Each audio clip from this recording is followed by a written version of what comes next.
মহিলাদের জন্য monthly basis তারা সেটা পাবেন, ফ্যামিলি কার্ড। সমস্ত বেকার যুবকদের কর্মসংস্থানের ব্যবস্থা করবে। এখান থেকে আমাদের জাতীয়তাবাদী দলের চেয়ারম্যান সাহেব প্রার্থী হয়েছেন। এটা এই এলাকাবাসীর আমি মনে করি গর্ব। আমরা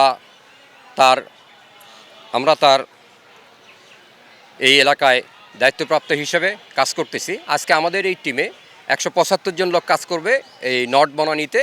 আমরা রোড ওয়াইজ পাঁচজন করে একটি টিম আজকে ডোর টু ডোরে যাব। আমরা এর আগেও আমরা এরপরে যাব নর্দা কালাচাঁদপুরে। আমরা এখানে জনগণের সাথে কথা বলতেছি, তাদের মানে সুখ দুঃখের কথা শেয়ার করতেছি। তারা এখানে কি চাচ্ছেন, আমাদের নেতা যদি নির্বাচিত হন তাদের আশা আকাঙ্ক্ষা কী সেটাও আমরা জেনে নিচ্ছি। আর আমরা আমাদের প্রচারণাটা চালিয়ে যাচ্ছি যে আমরা মহিলাদের জন্যে আমরা যে মানে কার্ডের ব্যবস্থা করেছি, মান্থলি বেসিস তারা সেটা পাবেন, ফ্যামিলি কার্ড।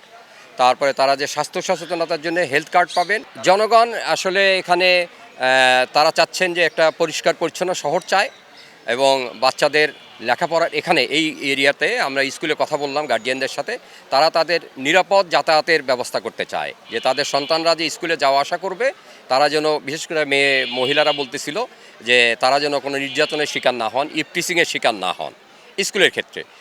আমরা পাশাপাশি যে রোডে গেলাম সেখানেও তারা এখানে বলতেছে যে বাংলাদেশে একটি নির্বাচিত সরকার প্রয়োজন, কারণ আইনশৃঙ্খলা পরিস্থিতি আসলে ভালো না। দেশের এই সিচুয়েশনে দ্রুত একটি নির্বাচিত সরকার দরকার। পাশাপাশি এই এলাকার খেলাধুলার জন্য মাঠ নেই, তারা চায় যে বাচ্চাদের খেলাধুলার জন্য যেন একটু ব্যবস্থা করে, তাহলে তারা মানে তাদের সন্তানদের জন্য খুবই একটা ভালো কিছু রেখে যেতে পারবে। আমরা অবশ্যই আমাদের 2-1 দিনের ভিতরে আমাদের ইশতেহার ঘোষণা হবে, আপনারা জানেন, সেখানে বিস্তারিত চলে আসবে। আমাদের বিএনপির পক্ষ থেকে এই ইশতেহার ঘোষণা হবে। ইন ডিটেইল আগামী দিনের আমাদের কি কর্মসূচি সেটা থাকবে।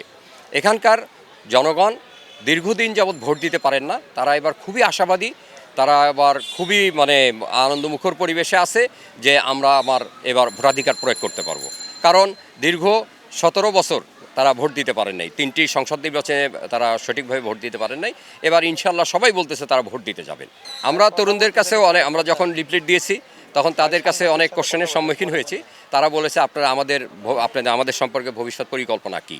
আমরা তাদেরকে বলেছি যে আমরা আইটি সেক্টরকে ডেভেলপ করব, স্বনির্ভরতা বাড়াবো এবং আপনাদের জন্য ট্রেনিংয়ের ব্যবস্থা করব এবং বেকারদের কর্মসংস্থানের জন্য যত উদ্যোগ নেওয়া দরকার আমাদের চেয়ারম্যান সাহেব সেটা বলেছেন যে উনি এদেশের সমস্ত বেকার যুবকদের কর্মসংস্থানের ব্যবস্থা করবেন ইনশাআল্লাহ।